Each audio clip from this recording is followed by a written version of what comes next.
IPL 2024 का season शुरू हो गया है और सबसे महत्वपूर्ण बात यह है कि जो पहला मुकाबला है वो दो बहुत ही बड़ी टीमों के बीच में होने जा रहा है। इसमें सीएसके और बंगलुरु जो आमने सामने हैं। आरसीबी के लिए एक बड़ी चुनौती ये है कि उसके साथ जिस टीम के साथ वो मुकाबला करेगी वो बेहद मजबूत है और टाइटल जीत चुकी है। आरसीबी को इसका इंतज़ार है। हालांकि उनके लिए बूस्टअप की बात यह है आरसीबी के लिए कि डब्ल्यूपीएल में आरसीबी विजेता रही है। दूसरी सबसे इम्पॉर्टेंट बात यह है कि जो इस मुकाबले में देखने को मिलेगी वो है पथिराना नहीं रहेंगे, यानी सीएसके की तरफ से पथिराना नहीं रहेंगे, तो उसका भी बड़ा फ़ायदा जो है वो आरसीबी उठा सकती है। दूसरी एक और एडवांटेज है आरसीबी के लिए, वो है डेविन कॉनवे नहीं रहेंगे सीएसके में। बैटिंग की बात करें तो बैटिंग और बॉलिंग में दो कमी रहेगी सीएसके के लिए और आरसीबी के लिए एडवांटेज। आरसीबी के लिए एक फ़ायदा और है, वो है कैमरून ग्रीन इस बार जुड़ेंगे आरसीबी के लिए, जो कि मुंबई इंडियंस की तरफ से खेलते रहे हैं। कैमरून ग्रीन के बारे में ज़्यादा अगर समझना है तो मुंबई इंडियंस की तरफ से उनके 2 सालों का लेखा जोखा आप देख सकते हैं। ऑलराउंडर परफॉर्मेंस कैसा रहा है, मिला जुला उन्होंने प्रदर्शन किया है, कुछ मैचों में अच्छा प्रदर्शन करके जिताया भी है।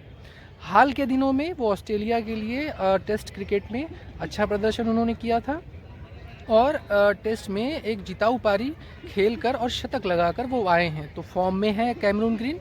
लेकिन आरसीबी के लिए T20 यानी जो मुकाबले ये लीग है उसमें कितना वो सपोर्टिव हो सकते हैं ये देखना होगा। आरसीबी के लिए प्लस पॉइंट ये है कि कैमरून ग्रीन के आने से बैटिंग और बॉलिंग दोनों का बैलेंस उन्हें मिलता हुआ नज़र आ रहा है, जबकि सीएसके थोड़ा सा 2 प्लेयर्स के जाने के कारण ज़रूर माइनस में दिख रही है। लेकिन अचिन रविंद्र के आने से एक फ़ायदा ये हुआ है कि बॉलिंग बैटिंग की जो कमी है पथिराना और डेविन कॉनवे की, वो थोड़ी भरपाई होती नज़र आ रही है, क्योंकि अचिन रविंद्र बैटिंग और बॉलिंग दोनों करते हैं। उनकी बैटिंग वर्ल्ड कप के दौरान सभी देख चुके हैं। भारत में जब 50 ओवर की जो वर्ल्ड कप था तो वहाँ उनका परफॉर्मेंस बहुत ही शानदार था और न्यूजीलैंड की तरफ से वो अच्छे स्कोरर जो सबसे अच्छे जो बैटर थे उनमें वो शामिल थे। लेकिन इन सब के अलावा वो बॉलिंग करते हैं, जिसका एडवांटेज भारत की भूमि यानी कि भारत की जो पिचेज़ हैं वहाँ पे मिलेगा। वो वर्ल्ड कप में भी इन्हीं पिचेस पे वो बॉलिंग करते रहे हैं, तो अच्छी बॉलिंग उन्होंने की थी। यही सब देखते हुए सीएसके ने उन्हें चुना था, अपनी जब बिड लगी थी तो अपनी टीम में शामिल किया था ताकि वो बड़ी जीत में भूमिका निभाएंगे। आरसीबी के खिलाफ महत्वपूर्ण मुकाबला है, देखना होगा कि वहाँ वो किस तरह का प्रदर्शन करते हैं। आरसीबी के लिए प्लस पॉइंट ये है कि टीम वही है जो पहले थी, विराट कोहली।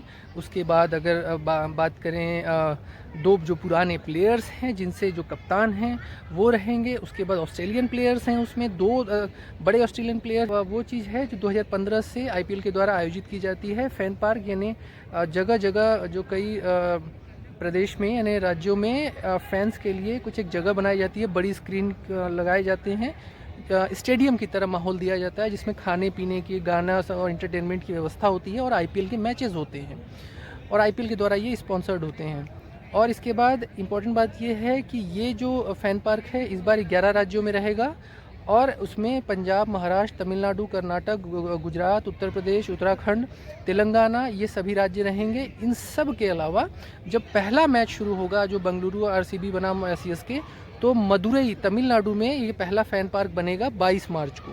इसके अलावा 7 अप्रैल तक ये 22 मार्च से 7 अप्रैल के बीच में ये लगभग 11 शहरों में ये फ़ैन पार्क लगेंगे। इसके बाद नई घोषणा जब होगी, जब यानी आईपीएल की नई सीज़न की जब घोषणा यानी इसी पहले भाग के अलावा दूसरा भाग होगा, तो वहाँ उसके लिए अलग आईपीएल मैनेजमेंट घोषणा करेगा फ़ैन पार्क की।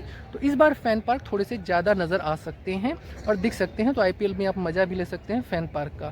तो ये एक बड़ी अपडेट है। लेकिन सीएसके और आरसीबी के बीच जो मुकाबला होने वाला है उसमें दोनों ही टीमों के बीच का जो मुकाबला है वो फैंस उसको देखने के लिए बेसब्री से इंतज़ार कर रहे हैं।